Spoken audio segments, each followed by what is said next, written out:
Hello everyone, and welcome to the 2018 Board of Selectmen Candidates Debate. I'm James Milan, and we're here at ACMi's Studio A in front of a live studio audience. Tonight's debate features the three contenders for the two open seats on the Board of Selectmen, from left to right on your screen in the order they appear on the ballot. We have A. Michael Ruderman, then next to him John V. Hurd, and finally on the far right, Joseph Curo Jr.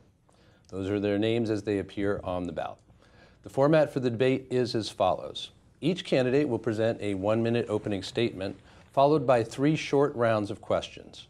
In the first round, each candidate will have 2 minutes to respond to a randomly chosen question, with the other 2 candidates permitted a 1-minute rebuttal each.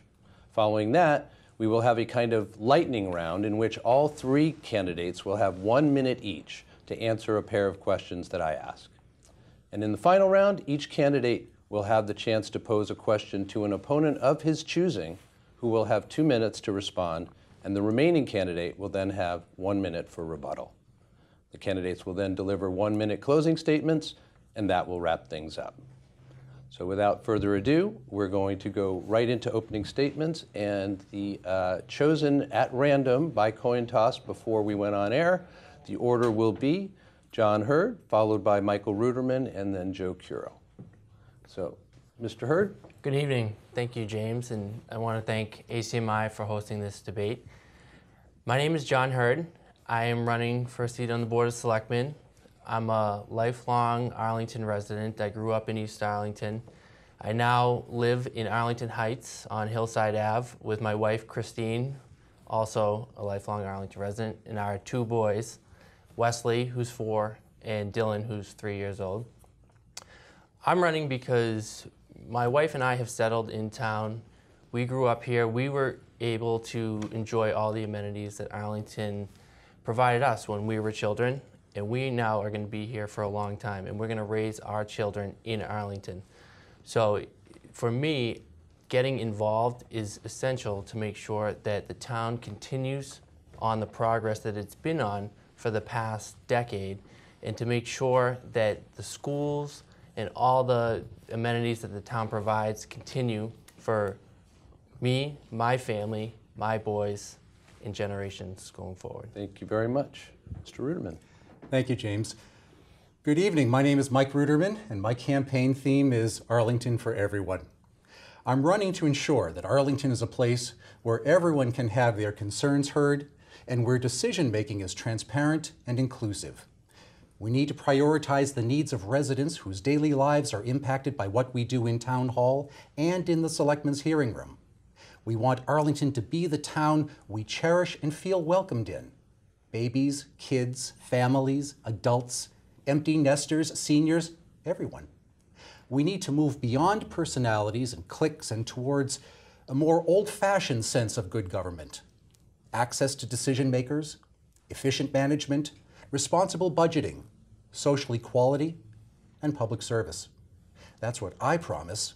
It's why I'm running and why I hope to earn one of your 2 votes for selectmen on April 7. Thank you very much. And Mr. Curo. Thank you, James. Hello, I'm Joe Curo, and for the past decade, I've been privileged to serve the residents of this town in elective office. First on the school committee, and for the past 6 years on the Board of Selectmen, where I'm currently chair. You know, the job of selectman can be very difficult. The hours away from family are long, and the issues are often controversial, but it's all worth it. You know, I get to meet different kinds of people every single day, and I marvel at the way that our residents work to make Arlington a better place to live. We were recently cited as one of the top 10 places in the country to raise a family. Our efforts to make Arlington a welcoming community have earned us a near-perfect municipal equality index score. Our schools are strong, our quality of life is high, and our real estate market is robust. At the same time, we have major challenges, including an aging high school, an expiring fiscal stability plan, a limited commercial tax base, and insufficient affordable housing. I've worked hard on all of these issues over the past 6 years, and I look forward to discussing them this evening. Thank you. And thank you. We're going to move right into the first round of questions now, and the first of them will be directed to Mr. Ruderman to begin with. And I will select at random the first question. Aside from the numerous issues that pertain to Arlington schools, what is the most pressing challenge facing the town in the next few years, and how do you see your own role in addressing it? What I see as the most pressing issue to Arlington in the next 2 years, 5, 10 years, will be figuring out how we can hold everything together. And by that I mean all the interests, all the needs, all of the competing claims on the budget, all of the different wants and desires. Some people have said that a budget reflects philosophy. It reflects what you value. But there's never enough room for everything. We're going to have to make some hard decisions as we go forward because there will never be enough money for every wish. Now, if we want to try to grow the commercial tax base by allowing higher, denser, steeper building on every available lot, we're going to have concerns from the neighbors who are suddenly looking up at shadows where there never were. Tall walls dominating where there used to be a vista.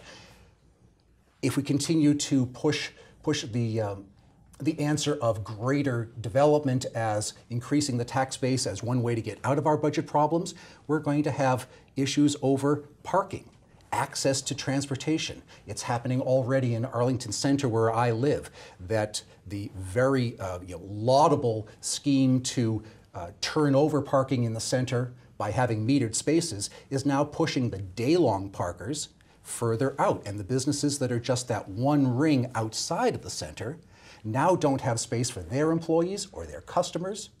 I've been in contact with the Educational Center for Young Children, Ready, Set, Kids. And they don't even have a place for their parents to come by and pick up in the afternoon. So these are the challenges. As we grow, as we develop more, we're going to need to make the choices that try to keep everyone together. Great. And Mr. Curo, you're first with rebuttal. First with rebuttal. Thank you.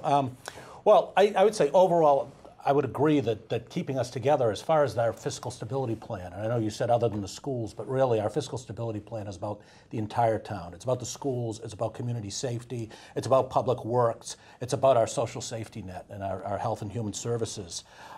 We've had very qualified financial management in this town. We've been blessed with that. That's why we have a AAA bond rating. We've managed to stretch our fiscal stability plan, which was originally planned for 3 years, to almost triple that, almost 9. But we are going to have to go back to the voters, and we're going to have to be very careful when we go back to the voters, because for some folks in Arlington, affordability is becoming an issue. Affordability of housing, affordability, quite frankly, of taxes, which is why I fought at town meeting for tax relief measures for our seniors and our veterans. And at my request, the town manager will be placing additional articles around tax deferrals on the special town meeting warrant coming up. Thank you. Thank you. Mr. Hurd. I agree that fiscal stability, other than the schools, is the major issue that's coming up. I'm a real estate lawyer. I do closings on a daily basis, and I get a chance to welcome new residents into the town. And I have residents that new buyers that come in because of the amazing services that the town offers. So it's incumbent upon us. It's a difficult decision, but based on our financial situation, we also have to understand that people come into town who enjoy the services, and new people that buy property here for the services are going to expect those services to continue. So we have some hard decisions, and I do understand that as a lifelong resident that property values and housing costs can be very difficult for residents that have been here for a while. But I agree with Joe that there's certainly some ways to relieve the tax burden on some of the residents that have been here for a while. Okay, But, we need to sure. stop there. Thank you very much. We're going to move on to the second question, and this is going to you first, Mr. Curo.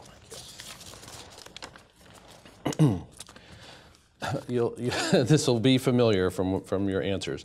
Currently, Arlington's tax base is more than 95% residential, as we know. With the anticipated high school rebuild and the need to close the coming structural deficit, All forecasts point to a very significant increase in property taxes. What ideas do you have for increasing the commercial tax base in town? Thank you, James. Well, I've been working on this for, I'd say, the entire time I've been on the board. I was the board's liaison for quite a while to the Arlington Committee on Tourism and Economic Development. And I've worked closely with our Economic Development Coordinator. We're looking at a few things. I mean, one thing that the board has put in our goals and that we're working on is a streamlining of permitting to make it easier for restaurants who want to open up and do business here in town. Currently there are several different departments that the restaurants have to go to. There's duplication of paperwork. I'm working closely with town staff to see if we can streamline that. The board has been very proactive in trying to promote sidewalk cafes to add a vibrancy to the town. We instituted the storefront vacancy registration bylaw. The Mass Municipal Association actually just recognized Arlington with an innovation award for that. We're one of only 3 communities in the state to be recognized this year. I do believe that mixed-use development within the defined commercial corridors does make sense when it's used judiciously to help expand our commercial tax base. This is a big deal for Arlington. We've tried to improve the infrastructure. We first started in Mass Ave. I know that was very controversial, but I think that when you speak to the merchants, and I was just meeting with them last week, you'll find that by and large they're quite satisfied with the way the sidewalks have been bumped out, the streetscape has been improved, and it's just a more pleasant, walkable experience. We started doing some of that work in Arlington Center, and I think the challenge now is to move that up to the Heights. As you probably know, the town has received a planning grant for Arlington Heights, and we'll be extending those efforts up in the Heights as well. So there's a lot of work to be done, but it's a big issue for Arlington, and be right there. Hope to be there for 3 more years. Okay, thank you. Mr. Hurd. Yes. I agree. It's a tough question, right? Because with commercial tax base, one thing Arlington doesn't have is land. There's other communities surrounding that have, if they want to add a new development, they have plenty of land to do so. So I do support the mixed-use development. I think there are certainly areas that it wouldn't work, but there's a lot of buildings that are just underutilized along Mass Ave, and the mixed use will allow us to add to the tax base. And it's something that we need. There's nowhere else to put it rather than along Mass Ave. I have dealt with the parking issues involved. I would disagree that the parking in the center has caused many issues. My office is right in Arlington Center. I have clients who park right in the metered spots. I walk through Arlington Center often, and I think if we can duplicate what we did there in other parts along Mass Ave, it will create some more parking that will help absorb some of the mixed-use development. Thank you, sir. Mr. Ruderman. Thank you. I think we need to be more creative when we look at our future about what sorts of businesses we have. Certainly we need to foster and promote the traditional industries that in the 27 years that my wife and I have lived here, we've certainly seen Arlington become a destination dining town that it never was before that. But I think we've got to be more creative than that. I think we need to look at what other towns and cities in our area have profited from and see what we can do to join that revolution. Speaking of revolutions, why aren't we part of the Battle Road history tourism market? The buses come to Cambridge, the buses come to Lexington and Concord. Why don't the buses come to Arlington and see what we have to offer in our almost 400 years of history? Why don't we have more businesses like Tetragenesis, which is doing cutting-edge biological research? We have the genius, we have the space. Now let's get the businesses. Thank you. And now for the final question of this round, directed to you, Mr. Hurd. Please explain what you see as the primary work and mission of the Board of Selectmen and how you see yourself fitting into that work. So the primary mission of the Board of Selectmen is to reflect the will of the people in town government. So it's incumbent upon us as elected officials to spend a lot of time, not just with other elected officials, but out in town, in certain events and discussing the issues with residents to get a few, because we represent not just ourselves, but we represent all Arlington residents. And I believe that I can bring a new perspective to the board. Like I mentioned before, I'm a real estate attorney. I meet new families all the time. And the demographic of families that are coming into town, there are a lot of families that have younger elementary school children. There are families that don't have children yet but are starting, or have preschool age children. And I think that I can give a voice to that demographic of people and approach town decisions from the perspective of someone that is going to live in town for the next 30 to 40 years and have children in the schools for the next 15 to 20 years. And so I think I will work well. I have good team working skills. I'll work well with the current selectmen, and I'll represent all residents of Arlington, and I will work positively, collaboratively. A lot of the decisions that face the Board of Selectmen now are going to require a positive discussion amongst the members of the Board of Selectmen, and I think I'll fit well with the current board, and I look forward to building on the success that Arlington's had in the past few years. Thank you. Mr. Ruderman. I can certainly represent my demographic of a couple of folks that have raised their daughter who graduated from Minuteman High School and have left the nest empty and gone on to college. So if someone wants to tell me about how they're feeling the pinch of of the affordability in Arlington and what it's like to try to balance that with a college tuition, I can certainly represent that. But I think the mission of the Board of Selectmen is broader than simply speaking for the people that you resemble or the people that you interact with most closely on a daily basis. The mission of the Board of Selectmen is leadership. The Board of Selectmen literally sets the agenda for the town.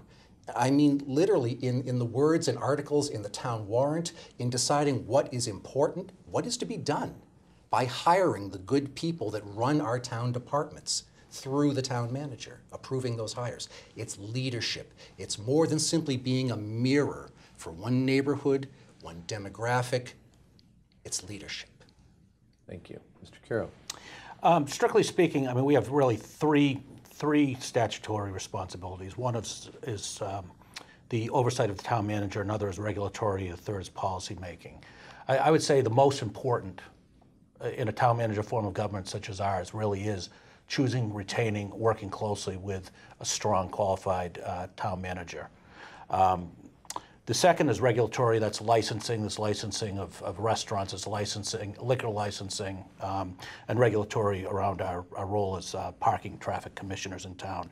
Third is policy making, and that is around the recommendations that we bring forward to town meeting. We do have regulatory roles. Occasionally, bylaws will devolve to us a particular regulatory role to implement that. But an unwritten role is to be visible in the community, which I pride myself on, being always out in the community, meeting with the constituents, providing good constituent service and a voice for constituents and other agencies who wish their voice to be heard at the top level of the local government. Thank you. Thank you, gentlemen. We are going to now take a short break, and we will come back with the next round of questions in just a minute. Thanks for joining us, and we'll be right back.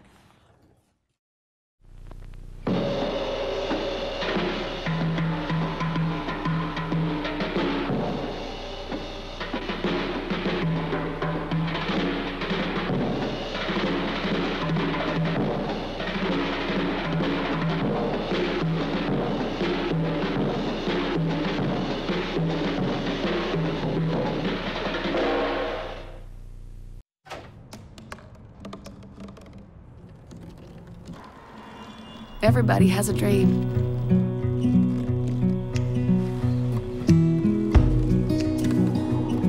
Mine was to see the ocean. And with a little help, I made it.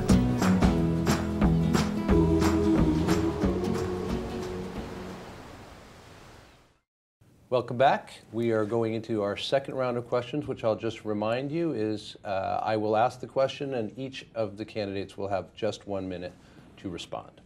We're going to start with Mr. Ruderman with the first question, and it is, what would you say to Arlington homeowners on fixed incomes who are worried about whether the likely property tax increases will force them out of their homes? It's a very serious question, and more than just for the people who are on pensions or retirements. I don't know how many of us can go to our bosses and say, I want more money, and get it. I work on a contract that's been negotiated for me as a member of the State Department of Transportation. That's fixed. So as a union member, I have the benefits of a negotiated contract, but I can't go in there and say, give me more, my expenses have gone up. No, we've got to look at the whole package of benefits, services, amenities. As my colleagues have already referred to, your property tax is more than just what you simply are getting back in day-to-day services. It's more than a transaction. It's your citizenship in our town and all the things that come with that. So I think we need to make the case that all these things that we enjoy and benefit from and profit from, they are worthwhile, and use the leadership of the Board of Selectmen to go out there and make that case. Thank you. Mr. Curo. It's a big deal because we have a lot of folks when they're on fixed incomes. I mean, the incomes are limited, but they may be sitting actually on a fairly valuable asset in their homes that they've lived in their whole lives.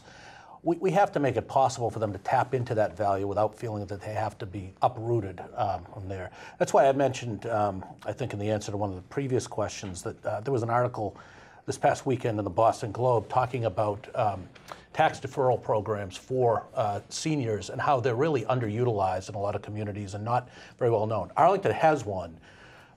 We're pretty much at the statutory limit, but what we're going to take a look at is there a way for us to do a home rule petition, such as Lexington has done, to increase those limits and make it possible for those seniors who are finding difficulty on fixed incomes to actually tap into the value of their homes and remain there and not feel tax burdened in that way. Thank you. And Mr. Hurd.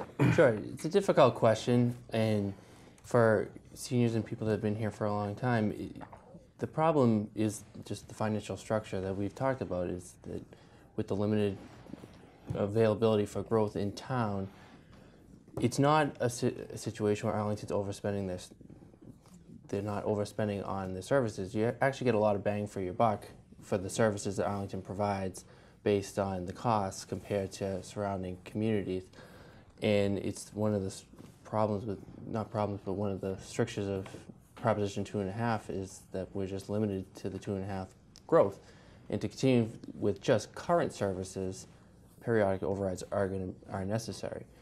So we certainly have to sell that to seniors, but I would be open to discussions about any kind of available options to either defer taxes for seniors, or that options that surrounding communities use to reduce the tax burden, at least to the portion that we're asking for in the overrides and the debt exclusions, to help relieve the burden on our seniors. Okay.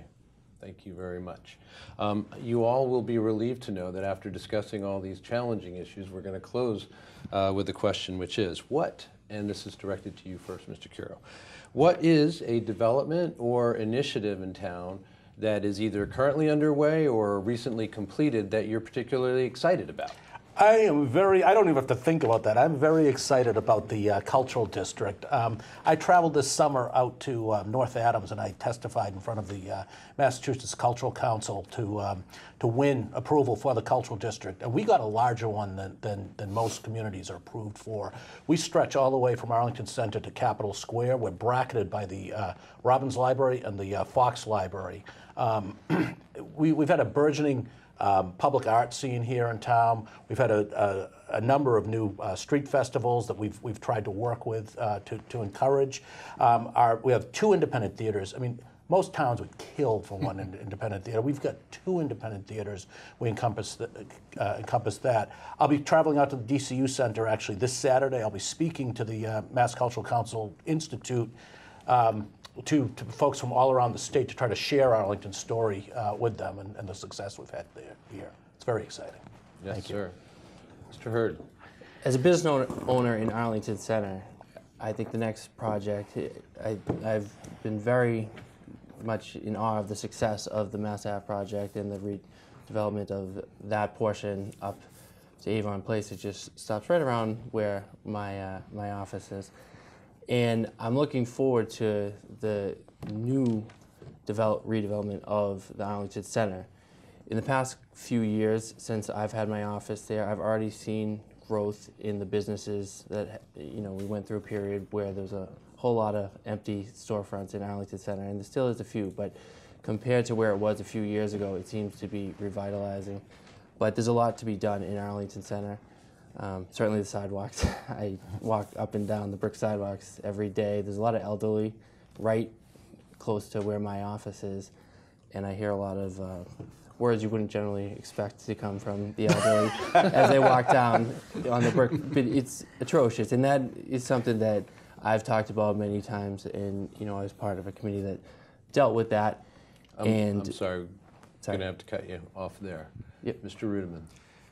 James, I'm most excited by the people that I speak to as I go around the town who are getting involved in the civic life, not just politics and elections, but the real community involvement for the very first time. Many of them are new families to Arlington. Many of them have kids that are either going to be in our elementary schools or are there right now. And they are excited, they are energized, they are looking forward to sharing all of what Arlington has, not just saying it's a wonderful, bright, shiny new school we're putting our kids into, isn't that great? But no, taking up roles, taking up positions in committees and boards, wanting to get involved in all the things that make this town work.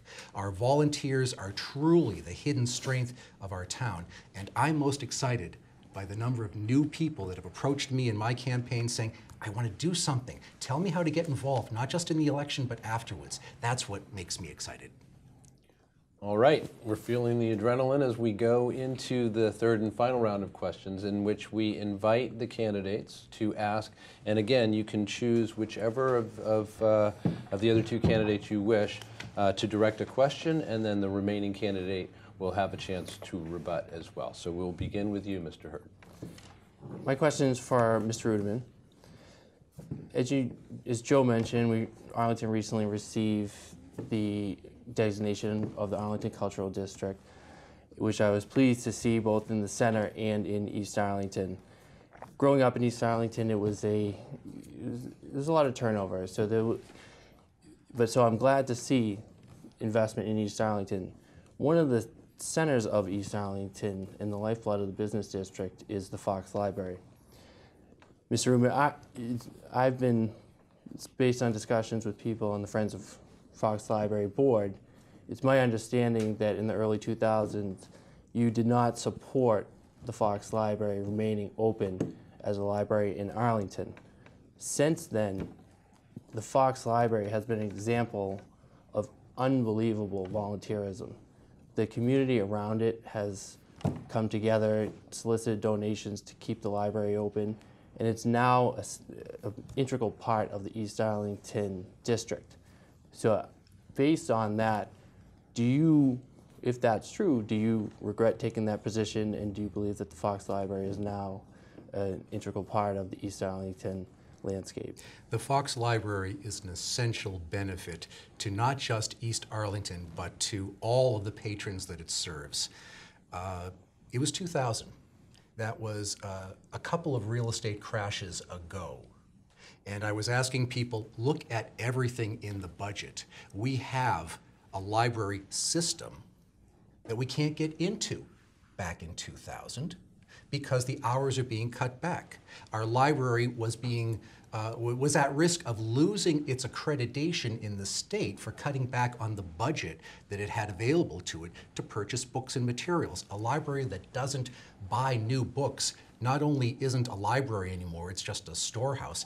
Also, you lose your privileges in the Minuteman network from borrowing books from other libraries. So things in 2000, economically, were very bleak. And all I was doing was asking people, look at all the alternatives. Now, since then, I've talked to a lot of people who love the Fox. And I have heard their devotion. I have heard what a cohesive binder of families and neighborhoods it is to have kids who have their memories of their first story time or their first crafts project or a place that they can see their neighbors and other kids. I've learned how huge a benefit the Fox Library is to the community. And with my leadership, we would support our libraries, all of them, and give them the adequate funding they need from both ends of town. Thank you, sir. And Mr. Curo, your rebuttal is an optional one, but you have a minute to take if you'd like. I'm happy to kick in, and I'm cognizant that we're actually speaking here in one of our former branch libraries from the Heights. I would hate to see the Fox go the same way, because the Fox really is more than a library. It's a community center. I mentioned I met with the Capitol Square merchants just last week. They have their meeting at the Fox Library. A number of the community groups, East Arlington, have their meetings at the Fox Library. We've seen the biggest enrollment growth in our schools in East Arlington. So we have a lot of young families down there. The Fox has a particular mission serving the young families of East Arlington. It's extremely important that it remain viable. I was really happy to see the addition of Saturday hours. I think that was long overdue. No pun intended. and I remain a big cheerleader, even to the extent of being 2 years in a row. I've been the Grand Marshal of the Fox Parade as part of the Feast of the East. So thank you. All right, thank you very much. Your turn, Mr. Ruderman. Thank you. My question is for you, John. Congratulations on going into business and establishing a very successful law practice. That's no small feat. It truly is. Looking at your advertising and what you've said, you specialize in real estate matters, Yep. Zoning, permitting, licensing, appeals, hearings, variances, things like that. Now, the Board of Selectmen also has a lot to do with zoning, licensing, permits, appeals, regulatory matters, and setting policy matters. So tell us how you can sit on both sides of the table, so to speak, in one making the rules and in the other representing the people who are looking for something? Well, the answer is pretty simple to that one. I can't. So I would say 95% of my real estate practice is conveyancing. So that's people that are buying, selling houses, refinancing. I do some zoning work, but only a little.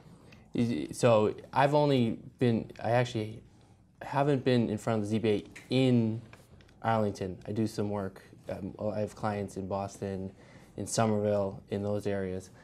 But that part of my practice would no longer exist. I don't anticipate being in front of, obviously, the Board of Selectmen, the Conservation Commission, the ZBA, the Redevelopment Board, that if any new clients came in, I would say that I have a conflict. I can't do that type of work.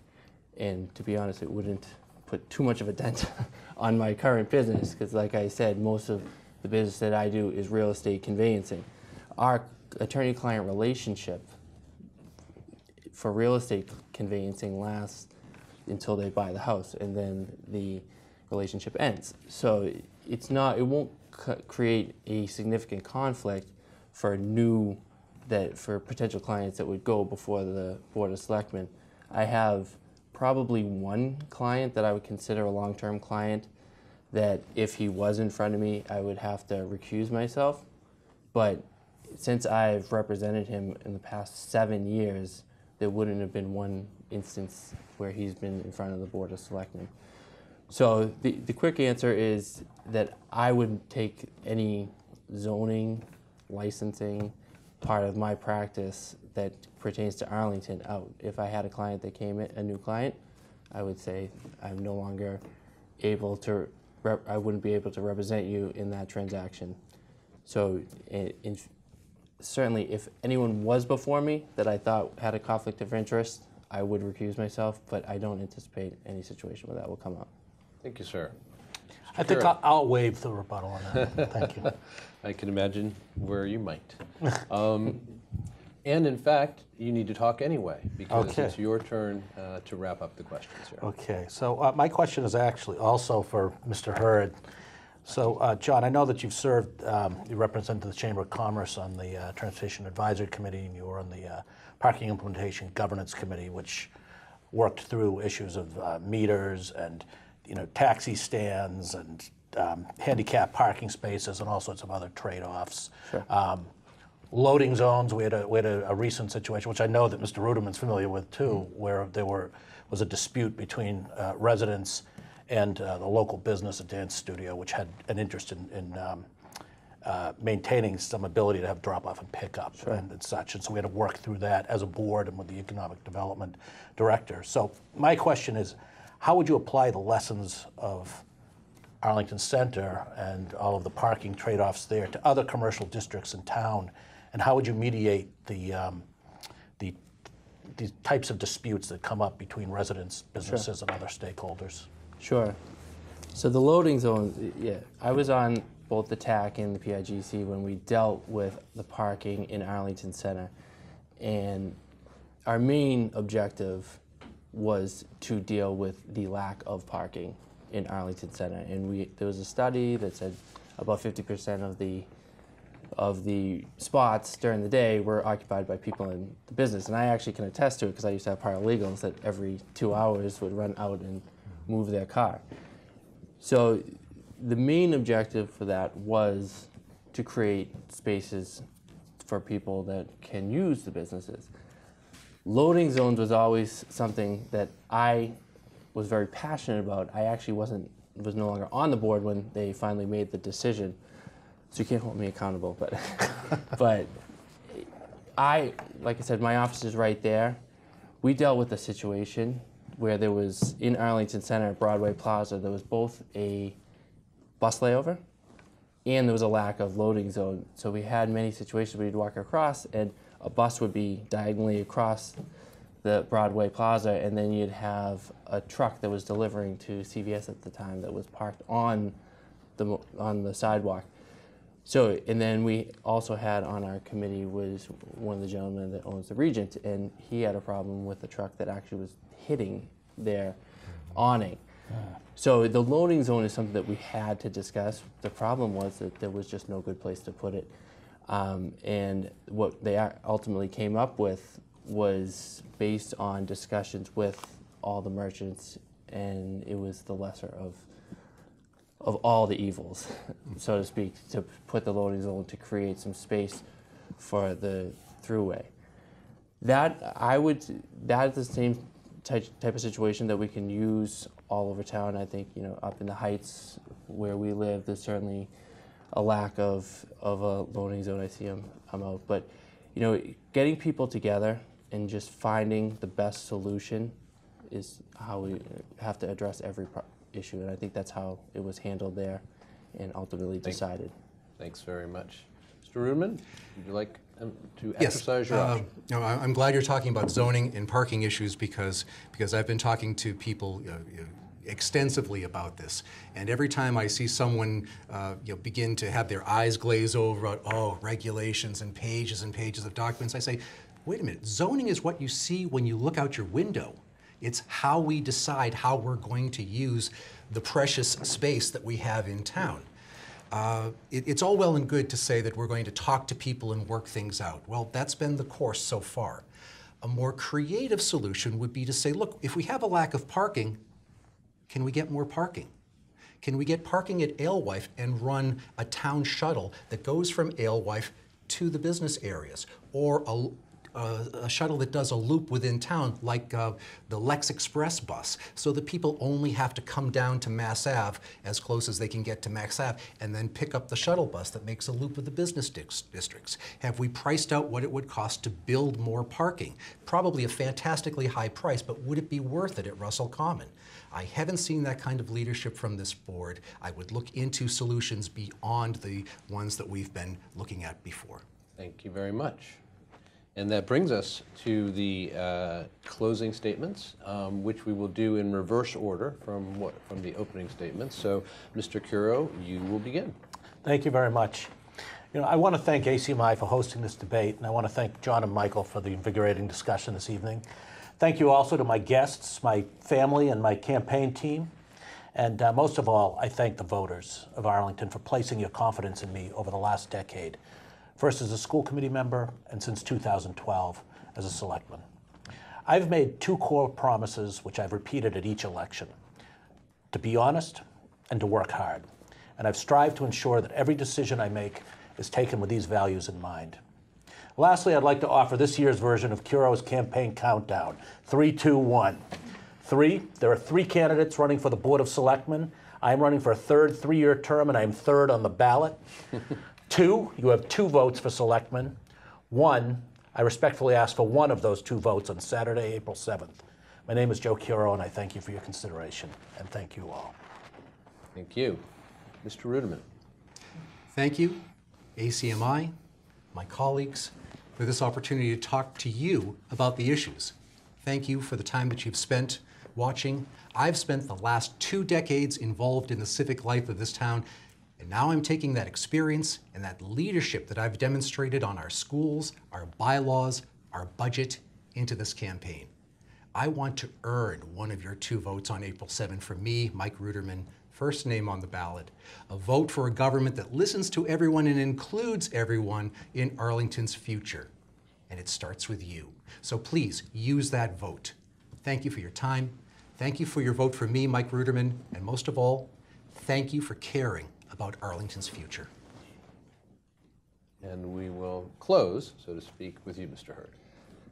Thank you. I'd like to also thank Joe and Mike for a great discussion. I'd like to thank ACMi for hosting this debate.